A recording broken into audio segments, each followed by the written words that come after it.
Hey everybody, so today this is part 2 of building the Sopwith propeller, and after I got it in the lathe, then I still had to make several adjustments. So what I'm doing here is I have an 8-inch bolt pattern face on this, so I'm making sure that I'm pulled back far enough that the saw blade doesn't get into the bolt pattern. So I'm leaving myself lots of room here. Also, this blank is only 4 inches and the prop needs to be 6 inches for a hub thickness. So I'm also leaving myself some room to glue on some extra material later, which I'll show in the next video.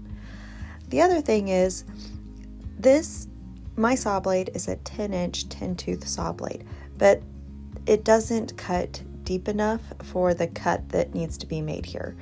So it's something Dad showed me on the first one that we made was he just took his chainsaw and just cut off all the extra.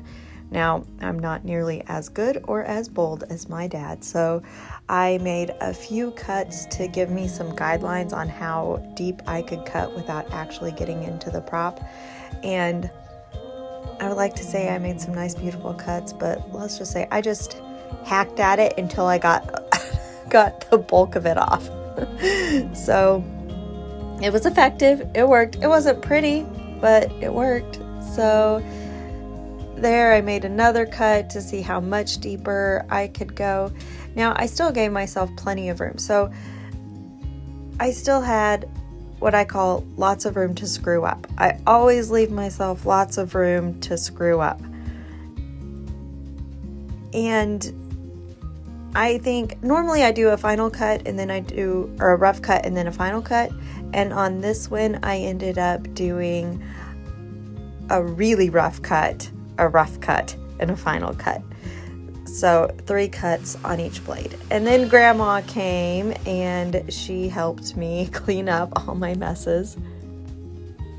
And after this first cut, like, it felt so much better just getting this first blade cut. It's just like, oh, this big hunk of wood is starting to finally look like a prop. So once I got this far, I was feeling quite a bit of relief.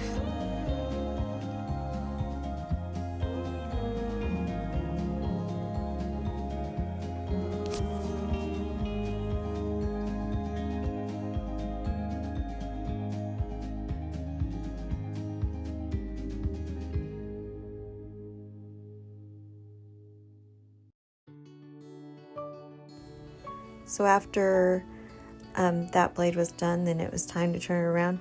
And it's actually more difficult to turn it around like this, like you would think, because material's been removed and it's a lot lighter. It would be easier to handle, but it's actually out of balance now. So as soon as I, got it out of the lathe and it didn't have any support, I was like, oh man, it was actually harder to handle. So I got it turned around, and basically I just have to do the same thing. I have to cut this the best that I can to give the saw blade some extra help.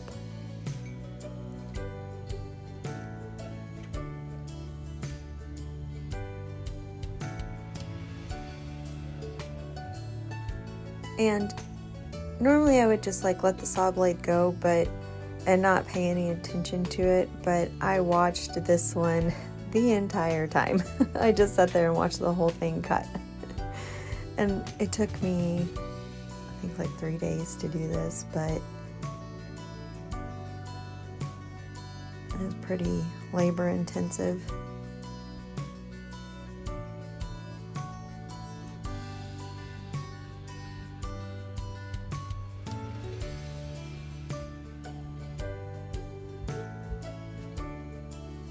And the engine that this is going on is a Gnome engine.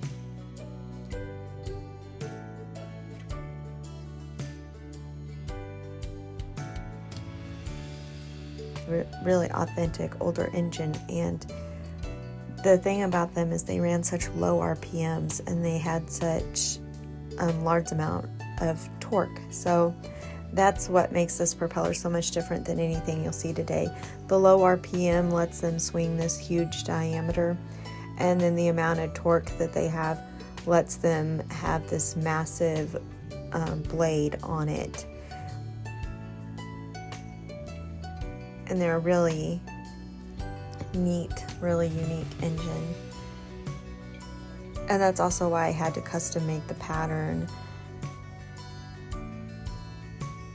There's just not very many of them anymore, so there's not a need for these, propellers anymore. It's not something that every propeller maker has in their library of patterns, just because there's so very few of them.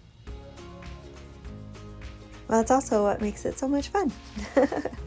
Saving these little pieces of history is absolutely one of my favorite parts about what I do. They don't props like this are hard to find, so being able to duplicate that and make that and get that airplane back in the air and preserving this little piece of history is absolutely my favorite part of my job. This actually will go on a flying airplane. It's going to fly at Old Rhinebeck, and people are actually going to get to see a real little piece of World War I history. And I just think that's the neatest thing that they're keeping that alive, because it's a lot of work. It's a lot of work to keep those things alive and going, and they're doing it, and I think that's just great. And I'm so excited that I get to be a part of it and that I get to help preserve history in this way. So thanks for watching, and look out for part 3.